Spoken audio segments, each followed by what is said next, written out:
Quisiera ahora que me contés, ya tuviste tu proceso de sanidad emocional, comenzaste a acercarte más a Dios, comenzaste a liberarte.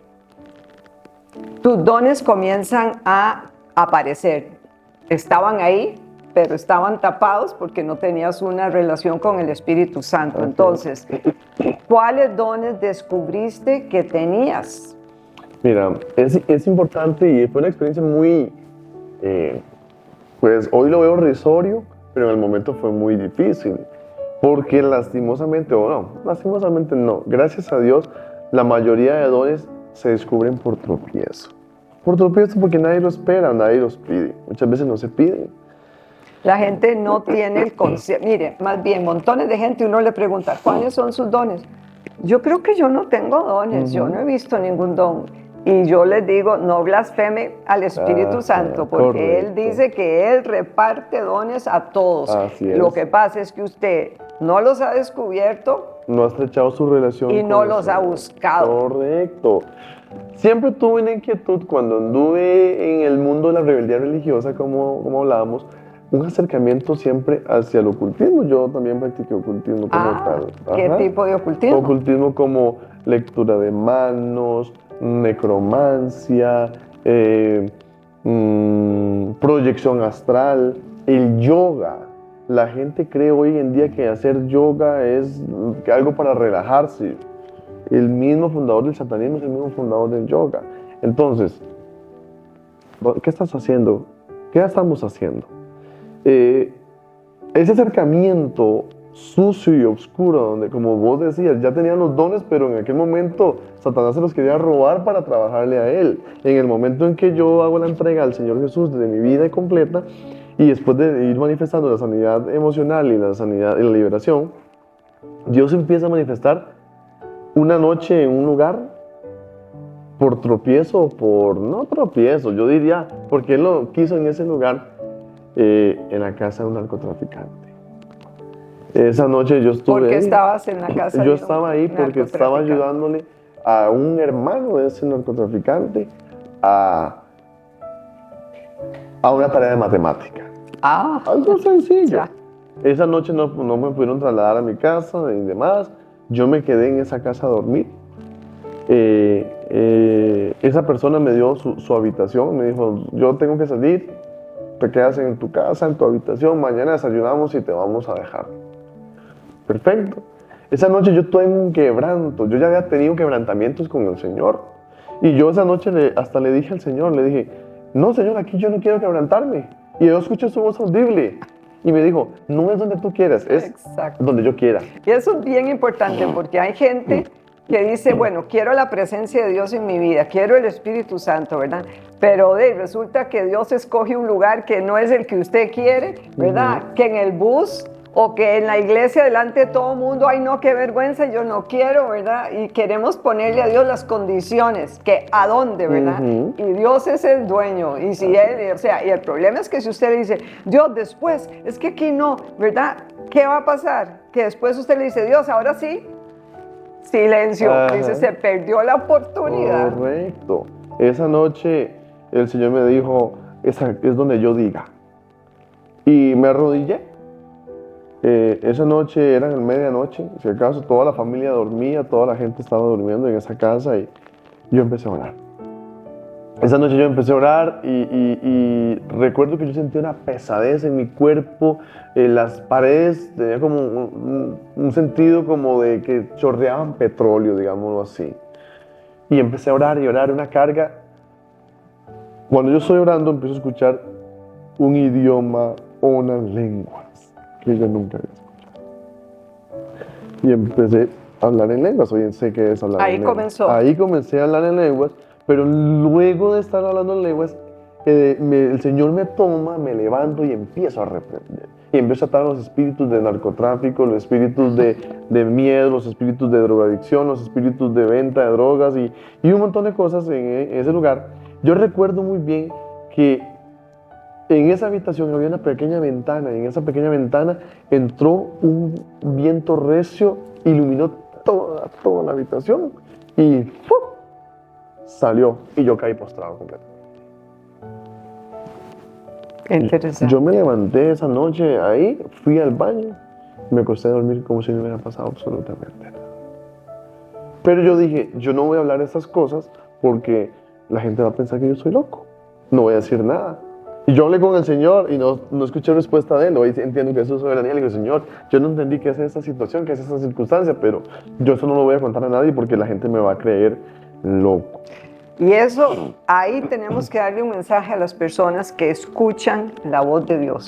Porque demasiadas personas vienen y dicen, tengo que contarle algo, pero yo no sé si es que yo estoy loca o no vaya a creer, ¿verdad? O sea, antes de decir lo que van a decir, dicen eso. Correcto. Y yo ahí mismo los paro. Y les digo, primero, no diga que usted está loca, porque se está atando usted mismo. Correcto. Ni yo voy a creer que usted está loca, porque yo sí creo en la voz de Dios. Yo creo que Dios habla. Y es mejor que usted vaya entendiendo que Dios le habla y que lo tome en serio. Y que deje de decir, seguro son ideas mías. Porque hay que entender que Dios habla. Y que cuando uno oye a Dios es mejor entender que es Dios y no son mis propios pensamientos. Y que comience a hacer caso a lo que Dios le está pidiendo. Correcto. Esa noche yo no hice un trato con Dios, ni un pacto, ni nada con el Señor. Nada más simplemente le dije, Señor, yo esto lo voy a dejar guardadito, nadie se va a dar cuenta. Y no escuché su respuesta. Pero ya Dios tenía algo preparado para el otro día. 2 días después. Pertenecía a un ministerio integral que por respeto no voy a mencionar el nombre, pero es un ministerio que me ayudó en muchas instancias de mi vida. Y resulta que llego a una de las reuniones, uno de los servicios, uno de los eventos de ese ministerio, y en la pura puerta de ese lugar, un hombre se levanta, sin yo mencionarle nada, ni a mi mamá, ni a mi familia, ni a mis seres queridos, ni a nadie, y se levanta ese hombre y me dice, yo necesito hablar contigo. A mí me contaron que usted, Dios lo usa mucho en liberación demoníaca. ¡Wow! Y yo me quedé pálido y frío. Yo dije, esto no puede estar pasando porque nadie le ha contado esta situación. Ese hombre me empieza a comentar que tenía un hijo con una situación, una circunstancia, y yo atendí el llamado, no podía negarme. Entonces ahí comienza su ministerio, ¿ok? Ahí entonces comienza. metámonos ahí. Hoy en día, ¿cuál es su ministerio? Bueno. ¿Y cuánto tiempo tiene como de haberse abierto? Más o menos de haberse abierto el ministerio,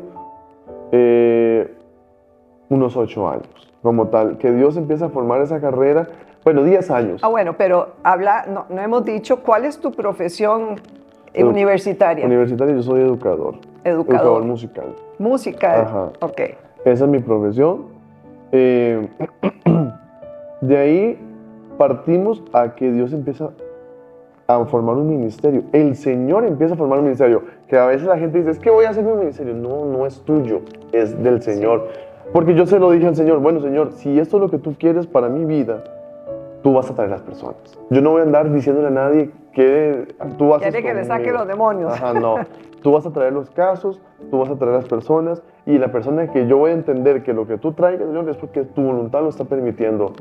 Es muy importante pedir que sea Dios. Exacto. Porque Satanás quisiera llenarle a uno con un montón de gente que traída casi que por él para perder el tiempo, porque no es gente que va a llegar a nada, ni tienen interés, ni están comprometidos. Entonces hay que pedirle, Señor, controla tú la gente que viene, para yo estar seguro que vale la pena invertir el tiempo, el esfuerzo en esto, ¿verdad? Y que no Satanás me llene, digamos, en el caso mío, psicóloga, no me interesa que me traiga un montón de gente para que me pague, y gente que no está comprometida con Dios, que no va para ningún lado. O sea, a mí no me interesa, me interesa gente que realmente Dios trae porque los va a levantar y porque ellos están comprometidos. Porque lo que el Señor quiere hacer es libertar para que vivamos bien, pero también para que su reino sea extendido. Exacto. Entonces, para usar personas, para dar palabra profética, para dar liberación, para hablar en lenguas, para dar un mensaje, para hacer un soporte, para hacer un apoyo para otras personas. Entonces, hoy en día, ¿dónde estás ministerialmente? Bueno, ministerialmente el Señor ha levantado un ministerio, se llama Consorcio Empresarial para Cristo. ¿Por qué Consorcio Empresarial?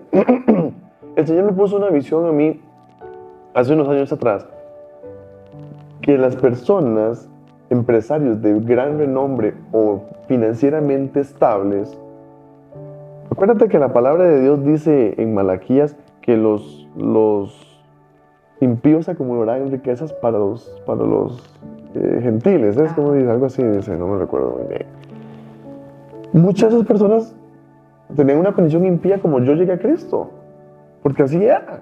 Pero ahora el Señor tuvo misericordia de mí y hoy Dios se extiende a empresarios que dicen, yo levanto la mano, yo pago la conferencia, yo pago tu transporte, tu vuelo, tu Entonces la estancia. gente te busca de otros países, Sí, pagan todo, o Correcto. sea, Dios está poniendo gente que sí tiene dinero para Correcto. invertir y que está dispuesta a invertir Así en el es. reino de Dios. Entonces te pagan para ir a dar conferencias y para ministrar. ¿Qué tipo de resultados has visto que Dios se mueve a través tuyo? Háblame de casos de liberación, de sanidad divina. Tuve la oportunidad de viajar en el 2021 a Panamá.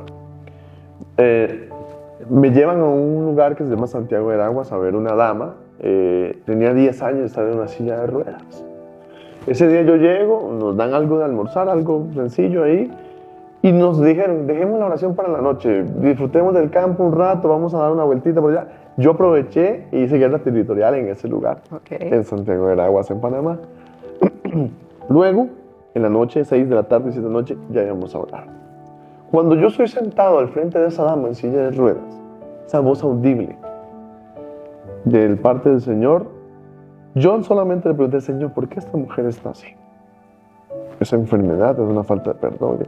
Y yo escucho la voz audible del Señor donde me dice, esta mujer está en silla de ruedas a punta de brujería. Brujería. Brujería.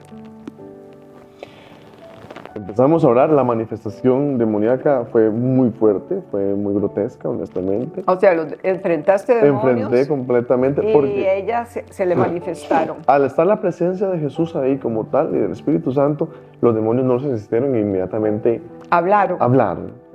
Se manifestaron en su cuerpo y empezaron a hablar. ¿Y qué dijeron?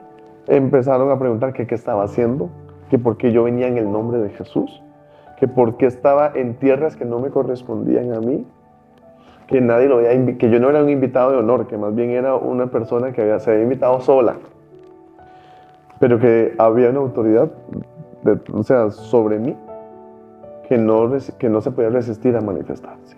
¿Y dijo algo de la brujería que lo metió? Claro, por supuesto. Entonces los espíritus inmundos a la hora de confrontarlos empiezan a hablar y empiezan a decir que a través de brujería, de un pleito de brujos que había existido desde antes, porque la mujer que estaba siendo tratada o que estaba en esa silla de ruedas había hecho brujería contra otras personas. Okay. Entonces se formó un pleito o una contienda entre brujos que pues se hicieron un cúmulo de 5 o 6 brujos para atacarla directamente a ella. Para dejarla en una silla de ruedas. ¿Y cuánto tenía? Años ya. Ya esa mujer tenía 10 años. Entonces, ¿qué pasó en esa liberación? Esa mujer, para mi sorpresa, la manifestación no fue sorpresa, porque ya había visto diferentes manifestaciones. Pero para mi sorpresa fue el que ella de la silla de ruedas se levantó y se cayó al piso. Y yo dije, wow, se va, tras de que ya tiene los huesos y los músculos y todo atrofiado, se va a dañar más. Para mi sorpresa, esa noche, después de la manifestación y orar y confrontar y pedir, confrontar y echar afuera, yo recuerdo que esa noche, por seguridad, el Señor me dijo, no te quedas a dormir en este lugar. Porque eso era, que yo iba a dormir ahí. El Señor me dijo, no, te vas para la ciudad de Panamá. Viajé como 5 o 6 horas hasta la ciudad de Panamá. Me recuerdo. Eso es bien importante, porque muchas veces en los viajes la gente lo quiere hospedar a uno en la casa.